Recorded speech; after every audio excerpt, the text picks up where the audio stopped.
हरे कृष्णा। भगवत गीता की इस वीडियो में हम शुरू करेंगे 18वें अध्याय का 11वां श्लोक 18.11। भगवान इसमें कह रहे हैं कि निसंदेह किसी भी निसंदेह, इसी शब्द के पीछे आप पड़ जाओ। निसंदेह भगवान कह रहे हैं, निसंदेह, इसमें डाउट ही नहीं है कि किसी भी देहधारी प्राणी, नेचुरली सारे प्राणी देहधारी हैं, सबके पास देह है, प्राणी की बात हो रहा है, इवन मनुष्य की भी नहीं, किसी भी देहधारी प्राणी के लिए समस्त कर्मों का परित्याग कर पाना असंभव है। भगवान कह रहे हैं निसंदेह ये असंभव है। यानी अगर किसी के दिमाग में ये खुराफात आए कि मैं सब कुछ छोड़ देता हूं, भगवान कह रहे हैं असंभव है बेटा, कुछ तो तेरे को फिर भी करना ही पड़ेगा, कुछ तो तेरे को करना ही पड़ेगा।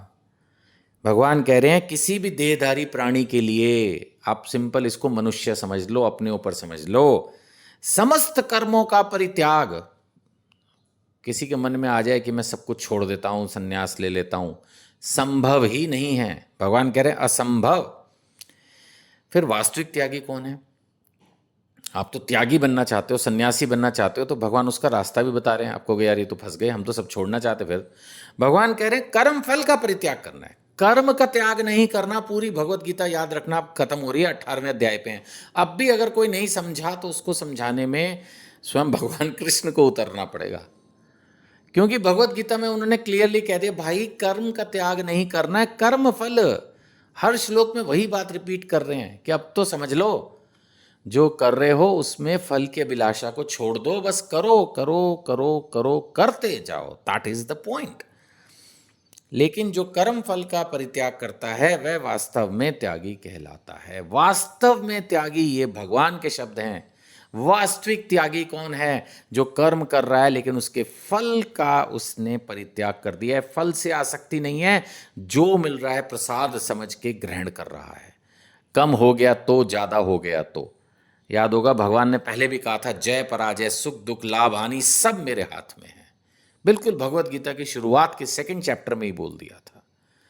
तो यही चीज अगर हम समझ के काम करने लगे तो मन रहेगा शांत, संतुष्ट और रहोगे सुखी।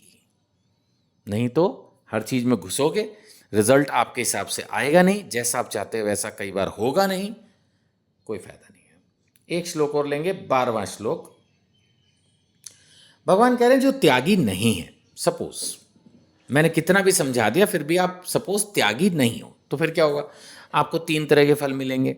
ज़्यादा डिटेल में प्रभुपाद जी ने भी एक्सप्लेन नहीं किया, सिंपल है तो सिंपल ही ले लेते हैं।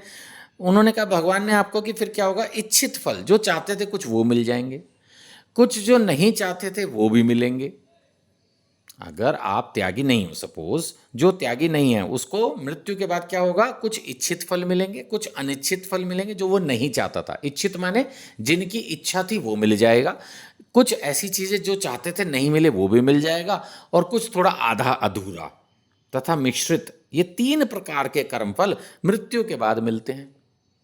जिसने त्यागी, यानी ये जो कर्म फल के उससे भी जुड़ा ही रहा, मतलब कर्म किए कभी नहीं किए, थोड़ा बहुत मनोधर्मी टाइप व्यक्ति जो भगवत गीता के अनुसार, भगवान के उपदेशों के अनुसार नहीं चला, ठीक है, ज़्यादातर लोग होते हैं, तो उनका होता क्या है, उनका फिर मृत्यु के बाद क्या कर्म फल मिल रहा है? जो वो चाहते थे कुछ वो मिल जाएंगे, कुछ जो वो चाहते थे ना मिले वो भी मिलेंगे, और कुछ जो वो नहीं चाहते थे वो थोड़ा ठीक होके मिल जाएंगे, कुछ जो वो चाहते थे वो थोड़ा खराब होके मिल जाएंगे। तो ये हो गया तीसरा, मिश्रित।